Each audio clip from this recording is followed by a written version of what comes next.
This morning I'm going to, actually I kind of started halfway or toward the end of the actual project, but I thought maybe I'd just review for those of you that want to do this, replace the plugs.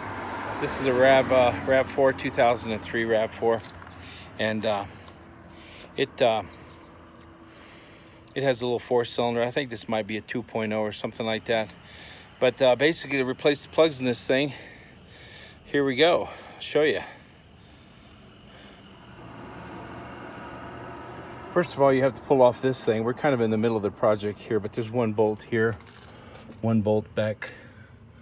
Where is it? I think it was back over on this side in the back.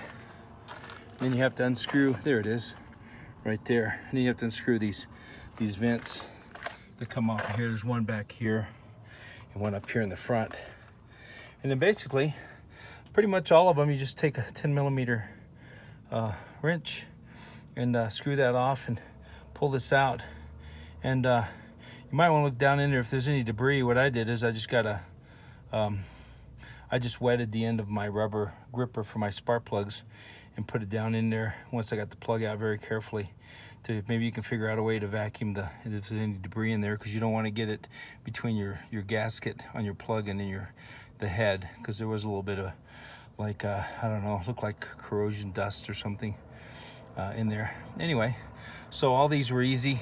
These clips just stayed on, but this one here I had to pull it off. Just, you can pry a little bit right here to get it off and pull on it, but very carefully, because they break. I'm sure they break real easy when in these older cars, as my cover did here. I'm gonna put some electrical tape on that. Then when you tighten them, just snug them just a little bit. Remember, all this stuff is aluminum, so no kung fu grip. And the same thing with the plugs. When you get the plug out, you unscrew it, but it's hard to get it out. So what you do is you use a long magnet, which we have over here. I use this magnet to put on top of stick it down in the hole and get the plug out. And then when I put the plug back in, I use this rubber hose, put the plug in it, work it down there and get it started, and do it as much as you can hand tight. And then you use your extension wrench to tighten it up. But once the plug seats, I've seen other guys on YouTube video doing like about an extra quarter of a turn. I did less than that. Remember, here you got a metal steel plug going into aluminum head. So if you tighten it too tight, you're gonna strip the threads in the head, and then you got major problems. That's gonna cost you a lot of money. So basically, then I looked inside, make sure that there was no oil in any of these holes, and looked for the debris. You see a little bit there. There's not much in this one, but you want to make sure that it's fairly clean down there, and there's no oil, because the gasket, the head gasket, I don't know, this one may be the same way, is sandwiched down in here between the head and the cover. And I had a Camry before that actually leaked oil down into those, and then you can kind of leave it that way and get the oil out if it's not too bad, but pretty much need to redo the head gasket. I mean, not the head gasket, but the valve cover gasket's what I meant. And then basically you just, like I said, use the rubber, put it down in there, start it hand tight until it snugs, barely touches, just tightens up a little bit, and then maybe just not even, I did not even a quarter of a turn, but some guys say a quarter of a turn more, and that's it. Because remember, that's aluminum. Don't over tighten. And then you put your coil back on. I put some dielectric grease in this end over here, right there inside.